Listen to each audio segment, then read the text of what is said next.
এই বাংলা এমপ্লিফায়ারটিকে এখন আমরা ট্রানজিস্টার সেটে রূপান্তরিত করব। তো প্রথমত সব যা আছে এগুলো সব খুলে নেব। সব কিছু খোলা শেষ। এখন ট্রানজিস্টার লাগাইছি আর একটি বেসের গেট লাগাইছি। বাকি ট্রানজিস্টারগুলো এখনই লাগাবো, সাথেই থাকুন। ট্রানজিস্টারগুলি হিটসিনে লাগানোর কাজ শেষ। এখন তার দিয়ে সব কানেকশন দিব। এটিতে মূলত 8 ট্রানজিস্টার বোর্ড লাগানো হবে।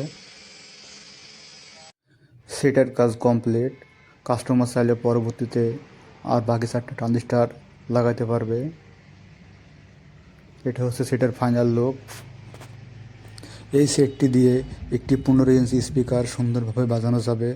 যেহেতু আমার ছোট বক্স নাই, তাই আমি বড় বক্স বাজিয়ে চেক করি সবসময়। সেটটি আমরা চেক দিয়েছিলাম, সাউন্ড কোয়ালিটি অনেক ভালো ছিল। যদি আপনারা সেটের কানেকশন করার ভিডিওগুলো দেখতে চান অবশ্যই জানাবেন। পরবর্তীতে আমরা সেই ভিডিও আপলোড দিব, যাতে আপনারা খুব সহজে দেখতে পাবেন কীভাবে কানেকশন করা হয়।